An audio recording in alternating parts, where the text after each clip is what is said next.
Voilà, nous recevons déjà notre tout premier invité avec qui nous étions en train d'ailleurs de discuter en coulisses, M. Willy Nzimbela. Il est conseiller communal, mais également coordonnateur national du collectif des conseillers communaux à travers la République. Justement, avec lui, nous allons évoquer cette question d'émoluments qui n'arrive toujours pas. Bonsoir et bienvenue à vous. Merci, bonsoir Madame Arlette. On vous voit toujours en déploiement. D'ailleurs, la dernière, c'était aujourd'hui. Vous étiez encore sur terrain pour revendiquer. Finalement, il n'y a rien qui est prévu pour vous jusqu'à présent. Certes, il n'y a rien que le gouvernement a prévu jusque-là. Ce n'est pas de la mauvaise volonté de nos conseillers communaux, mais c'est de la mauvaise politique de décentralisation implémentée par les gouvernements. Vous savez, on a été élu en décembre 2023. Quand un gouvernement organise les élections, on sait qu'il y aura 915 conseillers communaux qui vont entrer en scène. On prévoit. Gouverner, c'est prévoir. Mais nous y arrivons, nous avons trouvé un budget 2024 qui prévoyait au moins les frais d'installation et les frais de fonctionnement. Jusqu'au jour d'aujourd'hui, les conseillers communaux n'ont jamais touché à cet argent. Là, c'est la première des choses. La deuxième des choses, nous avons mené toutes les démarches possibles. Nous avons écrit à notre ministre de l'Intérieur, nous avons écrit à la Première ministre, au président des chambres législatives. La situation est connue. Mais chose étonnante, j'ai essayé de parcourir le projet de budget déposé déjà à l'Assemblée nationale qui sera défendu d'ici dans quelques jours. Mais je vois, mais c'est regrettable. Quelle est la place de la politique de décentralisation? Vous savez, si on n'apporte pas de soutien à cette politique de décentralisation, en quelque sorte, on étouffe la vision du président de la République. Parce que le président Tshisekedi a compris que oui, depuis 1960, le système centralisé du pouvoir n'a pas permis au Congo de se développer. Il faut aller vers la décentralisation, la gouvernance locale à la base. Madame, j'ai parcouru les documents. Nulle part, je n'ai pas vu là où on a prévu même la construction d'un seul bureau, d'un seul siège, d'un conseil. C'est d'ailleurs la question que j'allais vous poser, parce qu'aujourd'hui, lorsque vous parlez de 915 conseillers communaux élus, ils vont travailler où? Parce qu'il se pose un problème d'infrastructure. Il se pose aujourd'hui, on le sent à travers vos revendications, qu'il y a un problème de paye de ces personnes. On a vu par exemple, je crois, le cas du Lualaba où le gouvernorat accepte de payer par exemple les professeurs pour résoudre la question de la grève. Aujourd'hui, on se dit, avec la note qu'avait envoyée le VPM de l'Intérieur demandant à ce que l'on s'occupe de vous, mais ça va se faire comment? C'est là le grand problème. Le VPM de l'Intérieur a fait les télégrammes après notre réunion à la primature, le 2 septembre. Le télégramme a été signé le 7, bien qu'à son absence, mais ça engage son ministère. Ce télégramme demanda au gouverneur des provinces de prendre les conseillers communaux en charge, pas seulement de prendre en charge, et aussi d'harmoniser les cadres de travail, parce qu'il y a incompatibilité entre le bourgmestre issu, nommé par ordonnance présidentielle, régi par un décret loi de 1998. Et nous sommes régis par la loi organique 08 de 2008. Mais les gouverneurs des provinces ont saboté ces télégrammes. Seuls, nous pouvons saluer ici la grandeur politique du gouverneur du Congo central, Grace Bilolo, qui a fait quelque chose pour les conseillers communaux. Madame Fifi Masuka du Lualaba, le gouverneur du Sud-Ubangi, malgré la province et ses revenus, mais a fait quelque chose pour le fonctionnement des conseils communaux. Et aussi le gouverneur Willy du Kwango, qui a déjà mis une commission en place. Mais le reste des gouverneurs disent clairement, ce n'est pas notre responsabilité de vous prendre en charge, c'est pratiquement impossible, je ne suis pas redevable devant vous. Aujourd'hui, nos collègues conseillers communaux de Kinshasa étaient devant l'hôtel de ville de Kinshasa. De 8 h du matin jusqu'à ce temps où nous parlons, le gouverneur ne les a pas reçus. Au sorti de ses bureaux, il a fait un tour là pour juste dire que je ne suis pas redevable. Ce n'est pas ma responsabilité de vous assurer une prise en charge. Mais est-ce que la démarche n'est pas, je ne sais pas, la démarche d'aller vers le ministère de l'Intérieur, est-ce que ce n'est pas un tout petit peu biaisé? Parce que vous l'avez dit aujourd'hui, lorsque vous avez parcouru le programme, nullement il a été mentionné comment est-ce que vous allez fonctionner cette question de décentralisation. Est-ce que ça ne va pas encore poser un autre problème? Non, le problème qui est là, c'est le problème de planification politique. Quel est le plan politique de décentralisation que le gouvernement amène? Parce que nous sommes allés pas seulement chez le VPM de l'Intérieur, et aussi chez la Première ministre et la chef du gouvernement. Mais il faudrait qu'on comprenne à ce niveau-là. Nous entrons dans une nouvelle année 2025. Qu'est-ce qui est prévu?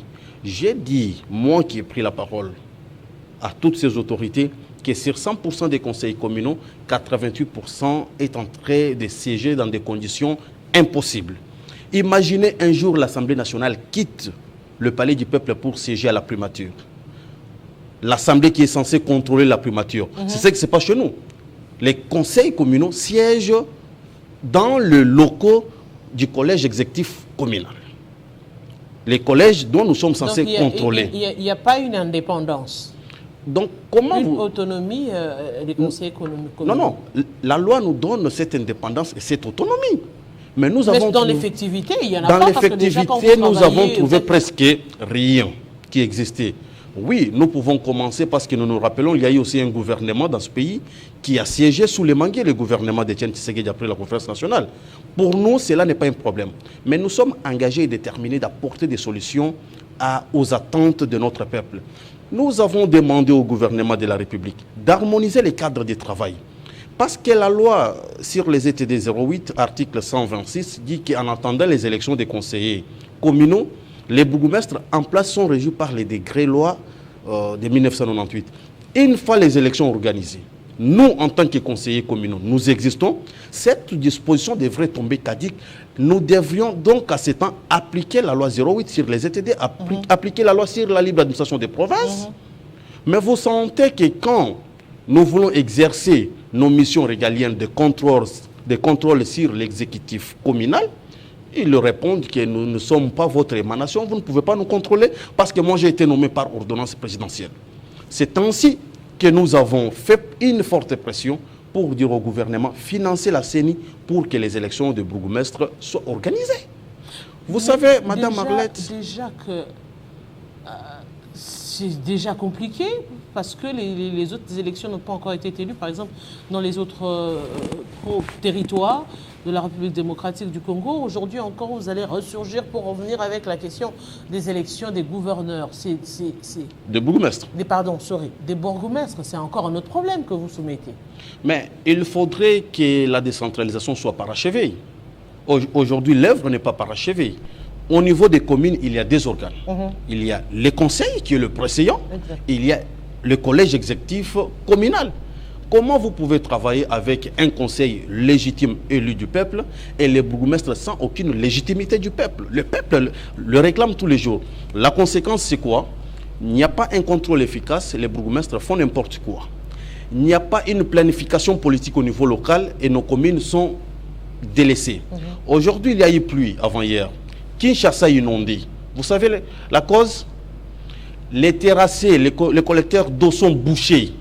C'est la responsabilité de bourgmestres des communes. Est-ce qu'il y a seulement les terrassés? Ce n'est pas la seule chose. Les gens voient seulement le gouverneur de province. Ce n'est pas le rôle du gouverneur de province. C'est la responsabilité de bourgmestres des communes selon la loi sur les ETD. Ouvrons cette brèche. Pour parler de responsabilité, vous parlez de curage. Mais comment curer une rivière où les lits de rivière sont inondés des parcelles? On va inonder, on va curer les rivières comment? Parce que les endroits réservés pour le lit des rivières ont été construits. Les cas de Limete, sur la rivière Funa, également la rivière Kalamou. Les longs des rivières, on retrouve des maisons. D'ailleurs, le gouvernement avait prévu des tout cassés, je me rappelle, avec la campagne, avec le ministre de l'Urbanisme et Habitat à l'époque, M. Pusmobilou, où on devait raser toutes ces maisons-là. Mais puisqu'on n'a pas rasé, même les camions pour venir curer ces rivières vont se placer où? Parce que de bout en bout, c'est rempli des parcelles aujourd'hui. Voilà pourquoi nous insistons que nous devrions travailler, nous, conseils communaux. Nous avons une grande responsabilité. Et dans le travail que nous allons apporter, les gens se rendront compte même que les assemblées provinciales, les assemblées nationales font leur travail, mais le plus grande charge, c'est au niveau des communes. Pourquoi? Si on a construit dans des endroits où on ne devrait pas construire, qui gère la politique de lotissement dans une commune? C'est le bourgmestre, selon la loi. Qui est responsable de plan d'aménagement des communes? C'est au niveau communal. Il faut voter le plan d'aménagement. Qui doit voter le plan d'aménagement? La proposition vient de l'exécutif et les conseils votent. Ou la proposition peut venir du conseil, nous votons et l'exécutif applique. Mais aujourd'hui, il n'y a pas cohabitation. Comment je dois voter le plan d'aménagement de ma commune de Bipemba si je sais qu'il n'y a personne qui va l'exécuter? C'est là où le bas blesse. Aujourd'hui, nous parlons des embouteillages. Nous parlons des Koulouna. La faute, c'est quoi? C'est l'absence de l'autorité de l'État à la base. Les bourgmestres qui y sont ne sont pas légitimes. Ils ne bénéficient d'aucune légitimité de notre peuple. C'est ainsi qu'il n'y a aucune politique d'élite contre le banditisme urbain. Et cela fait à ce que ces mouvements puissent se développer. Il y a des terrassés qui ne sont pas débouchés. Et quand il plaît, l'eau ne sait pas où partir. Et c'est des inondations. Et vous êtes dans les capacités de demander des comptes. La loi nous donne le pouvoir de contrôler l'exécutif communal, le bourgmestre. Mais aujourd'hui, c'est chaotique. Tout le monde le sait. Cette cacophonie existe. Quand vous demandez un bourgmestre, il y a déjà plusieurs lettres de demande. Nous ne comprenons pas. Il y a ça, il y a ça. Nous, à Bipemba même, on a voté une résolution pour s'opposer à une spoliation intelligente d'une école et la seule école publique de l'État. Mais la bourgmestre a dit que je ne suis pas votre émanation, je dois faire ce que mes chefs m'ont demandé. Aujourd'hui, on est en train de construire à l'école Epé Inga, qui est l'unique école de l'État. Là où l'école a jamais fait même une fondation pour construire un deuxième bâtiment. Mais on est en train de construire. Nous disons, si nous aimons le Congo, nous devrions comprendre qu'appliquons la vision du président de la République. Le président a compris que le législateur de 2006 avait donc raison de penser à un système de gestion décentralisé au niveau de la base. À ce niveau, qu'est-ce qui bloque? À ce niveau, l'élection des gouverneurs, le cadre approprié pour vous permettre d'exercer votre pouvoir, ou encore le gouvernement qui, dans son plan, qui ne vous place pas dans sa vision. Il y a 3 niveaux de blocage. Le premier blocage, c'est la prise en charge d'abord, parce que ventre affamé, on ne peut pas travailler, on ne peut pas avoir la motivation même de travailler quand on sait que la loi m'a obligé, moi, Willy Nzembela, de démissionner, a obligé à tout conseiller communal qui avait un autre boulot incompatible avec les mandats des conseillers, d'arrêter et de signer une mise en disponibilité provisoire. Beaucoup de nos collègues ont arrêté leur boulot et ils sont devenus conseillers communaux sans être payés. Comment viendra la motivation? Donc la prise en charge. C'est la responsabilité du gouvernement. La Constitution veut à ce que tout travailleur soit pris en charge décemment. L'article 10 de la loi sur les ETD veut à ce que les conseillers communaux soient pris en charge décemment pour assurer leur indépendance et leur liberté. Deuxième problème, c'est les cadres légaux de travail. Les cadres légaux de travail, c'est la loi. La loi est là, nous devons appliquer la loi, nous devons appliquer les tests. Mais en face, il y a le bourgmestre qui se disent non redevables à nous parce qu'ils sont nommés par ordonnance présidentielle. Ils ont raison. C'est pas les condamner pour ça. C'est ainsi que nous disons la solution serait l'organisation des élections des bourgmestres. Pourquoi la CENI ne l'organise pas? Est-ce l'argent qui manque? Si c'est une question d'argent, nous avons organisé les élections de membres du bureau du conseil sans toucher les frais de fonctionnement de l'État, avec les moyens de bord. Cette élection ne pose pas beaucoup de problèmes. Sinon, nous, les conseillers communaux, nous serons dans l'obligation de demander à l'Assemblée nationale de voter une loi d'exception autorisant alors aux membres, au bureau des conseils d'organiser les élections des bourgmestres. Et ça ne va pas demander de l'argent si nous voulons le bonheur et le développement de ces pays. Mais le contraire serait de vouloir un développement personnel des individus. Vous avez déjà vu ici l'élection des gouverneurs récemment ici. C'était la mer à boire avec les questions de majorité, opposition, candidat X. La même chose, revenir encore en ce net moment, n'est-ce pas là également une manière de freiner un tout petit peu? Non, mais c'est la beauté même de la démocratie. C'est la beauté même de la démocratie. Il faut qu'il y ait le vote, la loi le dit. Comment voulez-vous que nous sommes là, une année déjà, il n'y a pas cohabitation? Nous travaillons, ce que nous produisons ne sont pas pris en compte par les exécutifs communaux. Qui va les mettre en compte? Il y a une décision ici à Gombe, portant création d'un service local des recettes pour canaliser au moins les recettes de l'État. Parce que je vous dirais que les recettes de l'État sont en train d'être dilapidées dans des poches des individus. Mais qui va exécuter ça? Il n'y a même pas attente, il n'y a pas même collaboration. Il y a plein de décisions que les conseillers communaux ont déjà mis sur la table, mais on ne sait pas comment évoluer. Comment vous allez appeler les experts dans vos commissions pour débattre des matières importantes? Avec quoi vous allez prendre en charge ces experts?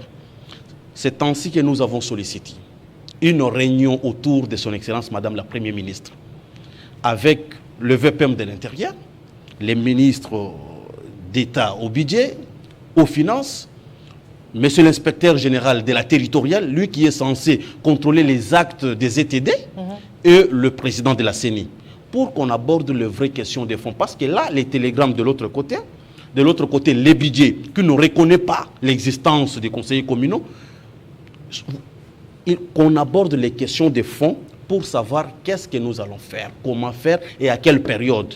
On doit planifier de cette manière et ça va nous faciliter la tâche.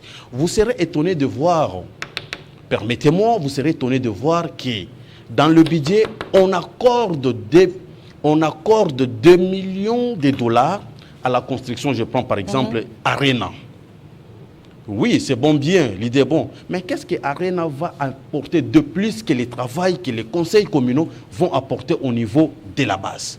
Il n'y a pas eu même planification de construction, pas même d'un seul conseil communal dans la République, bien que nous sommes là dans des conditions totalement difficiles. Donc, je demanderai, nous les conseillers communaux, nous demandons à l'Assemblée nationale, au président du bureau de l'Assemblée nationale, qui est l'autorité budgétaire, de requalifier les chiffres venus du gouvernement, de rendre le pays ce qu'il faudrait. Ce qu'il faudrait, c'est faire asseoir une administration compétente au niveau local, payer les conseillers communaux et faire tout pour que la CENI soit financée afin que les élections des bourgmestres soient organisées. Comment nous pouvons accepter qu'il y ait, dans un État normal, en pleine démocratie, une violation des tests de loi jusqu'à ce moment, où les conseillers font 10 mois sans être payés? Et nous rappelons que demain, nous serons devant l'Assemblée nationale, où nous allons rappeler au président Vital Kamerhe ses promesses. Et le jeudi, nous serons chez Mme Soumino, son Excellence la Première ministre, pour lui faire voir que tout ce dont vous nous avez promis, lors de sa dernière sortie médiatique, elle a dit que les conseillers communaux sont en train d'être pris en charge par les exécutifs provinciaux. Ça n'a pas tenu. Il faut réajuster la politique de décentralisation au niveau du gouvernement central. Sinon, nous avons l'obligation que le peuple nous a donnée de défendre nos communes, de défendre la base. Et nous allons utiliser tous les moyens possibles pour nous faire entendre. Monsieur Willy Nzimboula, c'est un réel plaisir de vous recevoir ici sur ce plateau et courage à vous pour ce combat que vous menez sur la question de la décentralisation qui doit être effective à travers la République démocratique du Congo et pourquoi pas vivement les élections des gouverneurs à travers toute l'étendue de la République. Je rappelle, pardon, des bourgmestres. Je suis toujours en train de revenir sur les gouverneurs des bourgmestres. Vivement les élections. Alors, nous pouvons que vous souhaiter bonne chance dans votre démarche. Je rappelle aux téléspectateurs que vous êtes coordonnateur national du collectif des conseillers communaux. Merci beaucoup, Madame Arlette. Merci aussi à Télé 50 pour l'intérêt que Télé 50 apporte à la décentralisation. Et nous espérons qu'avec l'effectivité de notre travail, le Congo va trouver des solutions à beaucoup de problèmes. Et nous allons continuer à réfléchir sur des questions d'actualité politique, pourquoi pas. La question est déjà sur la table et ça se discute dans les différents salons, la révision constitutionnelle.